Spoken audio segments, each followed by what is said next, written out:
요한계시록 1장 19절에 장차될 일들은 4장부터 22장까지로 대부분이 장차될 일들에 대한 메시지라고 보면 되겠습니다.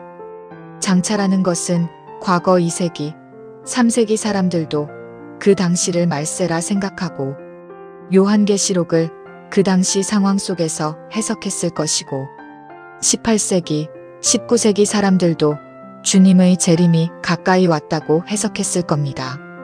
주님의 재림이 가까이 올수록 새로운 깨달음을 주님이 조명해 주시는데 구조적으로 1장은 과거에 본 것, 2장과 3장은 현재 있는 것으로 주후 95년 7교회 상황으로 바울이 50년에서 60년 선교 여행 때 개척했던 교회가 40여 년 기간 동안에 변질된 모습을 보여준 겁니다. 과거 2000년 교회사를 보면 교회가 100년 이상 제대로 가지 못했는데 크다, 유명하다, 건물 잘 지었다 하는 교회들은 금방 변질되었던 것을 보아왔고 하나님의 자녀지만 창조 목적대로 교회 생활을 하지 않으면 예수님께서 던져버리거나 무너뜨리시는 것을 볼 수 있었습니다.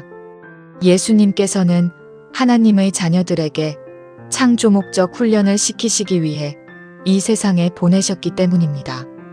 창조 목적에 위배되는 모습을 아시아의 7교회를 통해서 우리에게 그림으로 보여주시는 겁니다.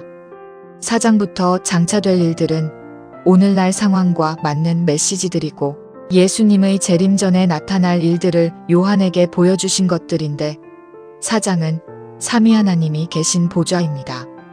그런데 왜 장래에 있을 일들을 말씀하시기 전에 4장과 5장을 요한에게 보여주셨을까요? 이 질문에 대한 해답을 받아야 될 것 같습니다. 굉장히 중요한 장인데 장차 일어날 일들은 아무나 소화될 수 있는 것이 아니기 때문에 요한이 하늘 보좌로 올라간 모습을 통해 알려주시는데 4장과 5장을 전제로 해서 6장부터 22장까지의 장래, 일어날 일들을 소화할 수 있다는 것을 알려주고 계시는 것입니다. 마지막 이 시대에 하늘 보좌로 올라가는 영성을 가진 사람들이 장차 일어날 일들을 보고 이해할 수 있다는 것이죠. 3층천 보좌 주변에 24장로들이 앉아서 면류관을 쓰고 예수님께 찬양과 경배드리는 장면과 스랍 천사들이 보좌 주변에서 예수님께 찬양드리는데 목적이 성자 하나님이 인간으로 내려가셔서 고생을 많이 하시고 성자 하나님을 통해서 많은 하나님의 자녀들이 창조 목적 훈련을 받고 다시 영생을 회복받고 올라온 것에 대한 고마움을 찬양드리는 모습입니다. 그러니까 우리도 올라가면 그렇게 할 것입니다. 5장에서는 더 구체적으로 예수님에 관한 이야기를 합니다.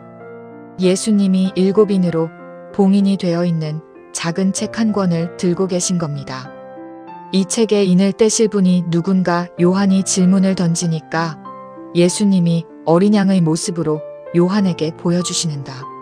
예수님의 십자가 사건이 그렇게 중요하고 그로 인해서 예수님이 찬양받으신다는 겁니다. 24장로들, 천천만만 천사들이 어린 양께 찬양드리고 모든 피조물들이 어린 양께 찬양드리는데 찬양의 내용이 예수님이 경배받으시기에 합당하시고 찬양과 존경받으시기에 합당하신 분인 예수님이 최고라는 겁니다. 4장, 5장 사건은 20세기나 21세기에 이미 일어난 사건이라고 봅니다. 재림 전에 하나님의 자녀들은 은혜를 받았기 때문에 4장의 모습을 비전으로 보며 보좌 기도를 할 수 있는데 이미 이루어진 장이기 때문입니다.